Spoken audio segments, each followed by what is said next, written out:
अश्विनी आणि दीपक एकाच गावात राहत होते. ते दोघे एकाच वयाचे होते. एकाच शाळेत आणि एकाच वर्गात शिकत होते. लहानपणापासून दोघे एकत्र मजा मस्ती करतच लहानाचे मोठे झाले. लहानपणाची मैत्री कधी प्रेमात बदलली त्या दोघांनाही समजलं नाही. त्या दोघांना पण हे माहीत नव्हतं की त्या दोघांचं एकमेकांवर प्रेम आहे. त्या दोघांना एकत्र शाळेत जायला मजा मस्ती करायला आवडत असायची. 10वीपर्यंत दोघे एकत्र शिकत होते. पण त्यानंतर दोघांनी वेगवेगळ्या कॉलेजमध्ये प्रवेश घेतला. त्यामुळे आता दोघे एकत्र जात नव्हते, कारण दोघांची कॉलेजची वेळ वेगवेगळी होती. लहानपणापासून एकत्र असणारे ते दोघे अचानक वेगळे झाले होते. त्या दोघांना एकमेकांची कमतरता जाणवायला लागली होती. त्यामुळे एकत्र वेळ घालवणं, मजा मस्ती करणं आता बंद झालं होतं. पण आता एकत्र वेळ घालवायला दोघांकडे काहीच कारण नव्हतं. तेव्हा त्यांना त्यांच्या प्रेमाची जाणीव झाली की ते दोघे एकमेकांवर मनापासून प्रेम करतात. सुट्टीच्या दिवशी अश्विनी कपडे धुवायला नदीवर जात असायची आणि हीच वेळ असायची ती दोघे एकमेकांसोबत वेळ घालवायची. एक दिवस हिम्मत करून दीपकने त्याच्या मनातले अश्विनीला सांगितले. दीपकच्या मनातल्या भावना ऐकून अश्विनी खूप लाजली. तिचे डोळे पाण्याने भरून आले.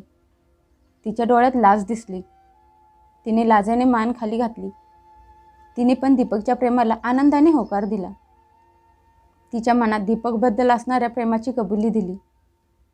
आता दोघांच्या नजरा एकमेकांसोबत बोलत असायच्या. एकमेकांसोबत नच बोलता त्यांच्या मनातल्या भावना समजत असायच्या. दीपकचे वडील शहरात कामाला होते. ते कधीतरी सुट्टीला घरी यायचे. यावेळी येताना ते त्यांच्यासोबत टीव्ही आणि सीडी प्लेअर घेऊन आले होते. दीपकला सिनेमा बघायला खूप आवडायचं. अश्विनीला भेटल्यानंतर त्याने वडिलांनी आणलेल्या वस्तूंबद्दल सांगितलं. ते ऐकून अश्विनीला पण खूप आनंद झाला, कारण त्यावेळी गावात मोजकेच घरात टीव्ही असायचा. अश्विनी म्हणाली, मला पण टीव्ही बघायला खूप आवडते.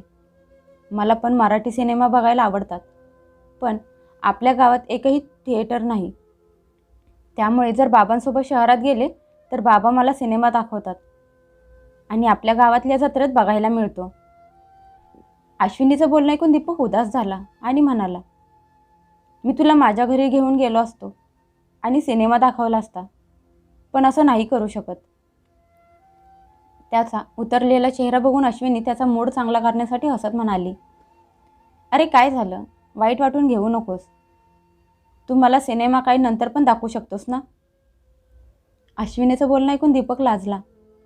त्याला असं लाजताना बघून अश्विनी पटकन म्हणाली, तुला लाजायला काय झालं, असं मी काय बोलले. दीपक हसत म्हणाला, ते तू बोललीस ना की मी तुला सिनेमा काय नंतर पण दाखवू शकतो, म्हणजे आपल्या दोघांच्या लग्नानंतरच ना. अश्विनी बोललेल्या वाक्याचा अर्थ दीपकच्या तोंडातून ऐकून तिचा चेहरा लाजून लाल गुलाबी झाला. तिने पटकन तिचा चेहरा हाताने झाकून घेतला. बोलता बोलता दोघांनी एकत्र लग्नाची स्वप्न बघितली होती. दीपकने तिच्या चेहऱ्यावरील हात बाजूला केला आणि म्हणाला, देव करो आणि तू जे बोलत आहेस अगदी सगळं तसंच होवो. मग मी आयुष्यभर तुला तुझ्या आवडीचा सिनेमा दाखवत जाईन. अश्विनी तर लाजेने त्याच्या नजरेला नजर पण मिळू शकत नव्हती. अश्विनीने दीपकच्या हातातून तिचा हात सोडवला आणि लाजून तिथून पळून गेली. ते बघून दीपक गालातल्या गालात हसत तिला तिथून जाताना बघत उभा राहिला. ती गोष्ट आठवली की दोघांच्याही गालावर हसू यायचं. आत्ता कुठे दोघांच्या प्रेमाचा अंकुर फुलायला सुरुवात झाली होती.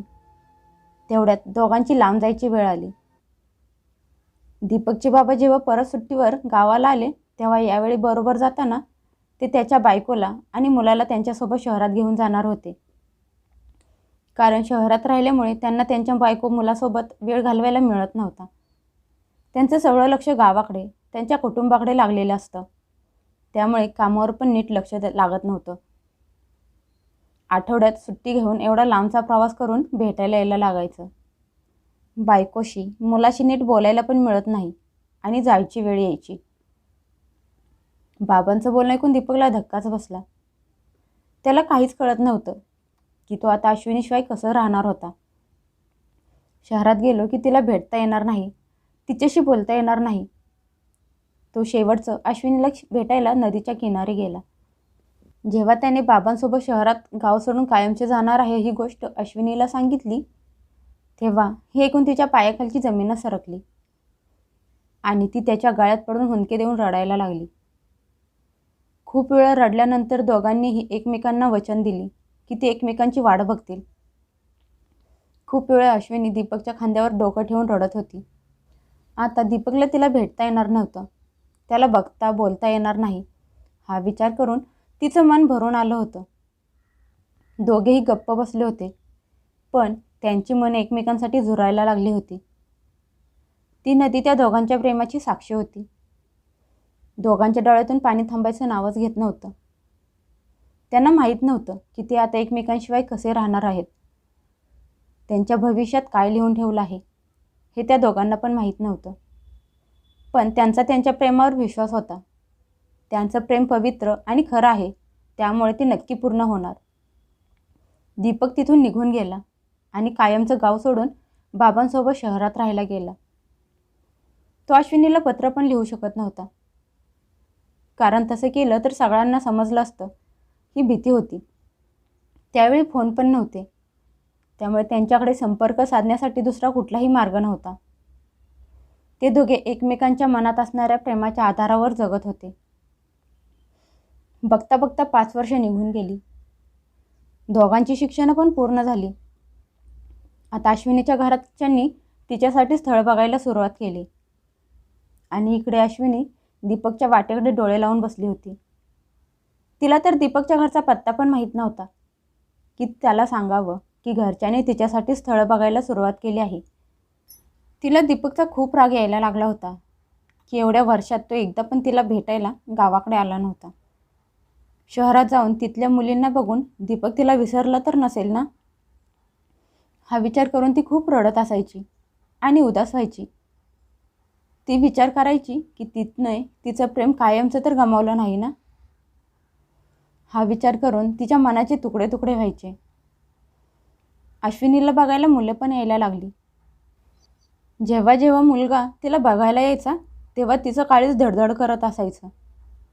जर मुलांनी तिला पसंत केली तर मग काय होईल, पण कधी मुलाला ती पसंत यायची नाही आणि जर मुलाला आवडली तर हुंड्यासाठी तिचं लग्न मोडत असायचं.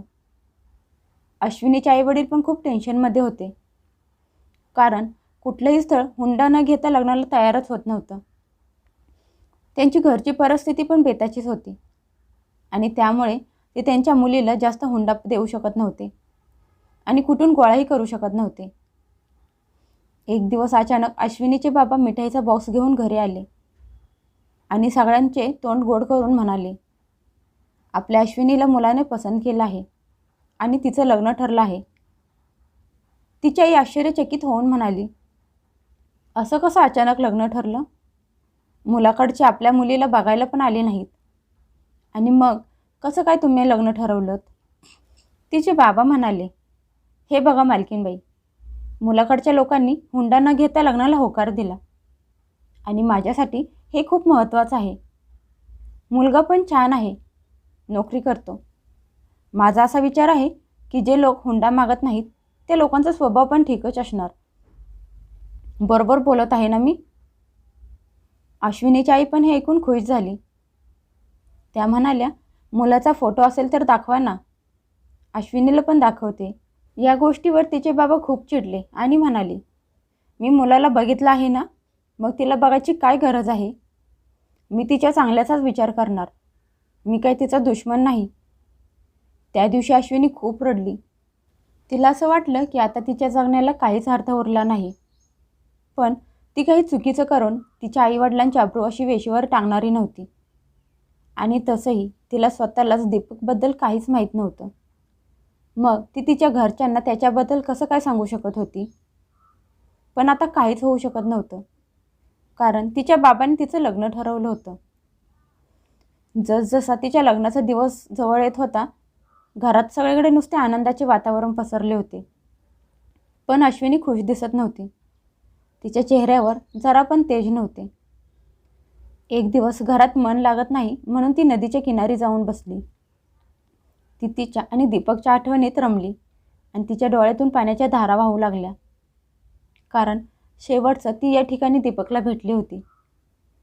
तेवढ्यात कुणीतरी येऊन मागून तिच्या खांद्यावर हात ठेवला. तिने हैराण होऊन मागे वळून बघितलं तर समोर दीपक उभा होता. तिच्या डोळ्यांवर विश्वास बसत नव्हता की तिच्यासमोर एवढ्या वर्षांनी दीपक उभा होता. आनंदाने तिच्या डोळ्यात पाणी आलं. तिला खूप आनंद झाला. पण पुढच्या क्षणी तिला आठवलं की तिचं लग्न दुसऱ्या मुलाशी ठरलं आहे.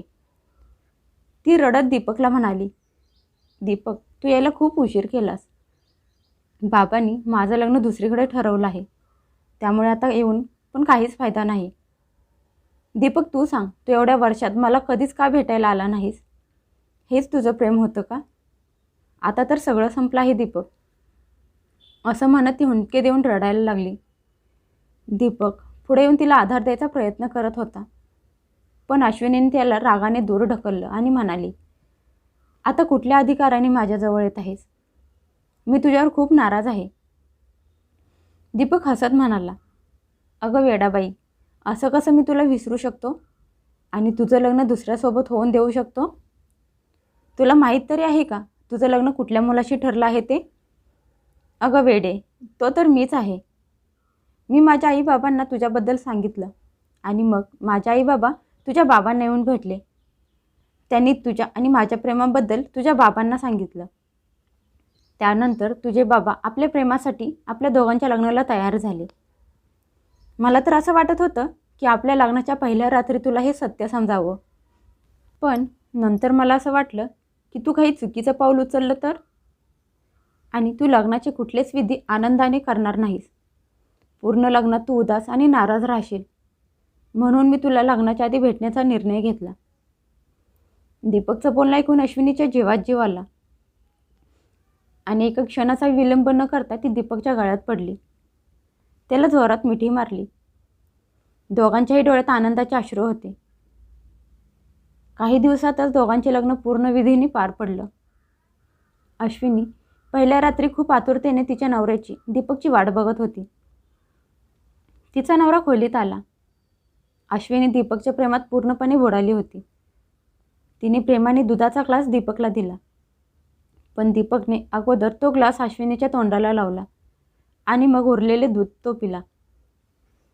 दीपक खूप प्रेमाने अश्विनीला म्हणाला, आपली पहिली रात्र जरा वेगळी असणार आहे.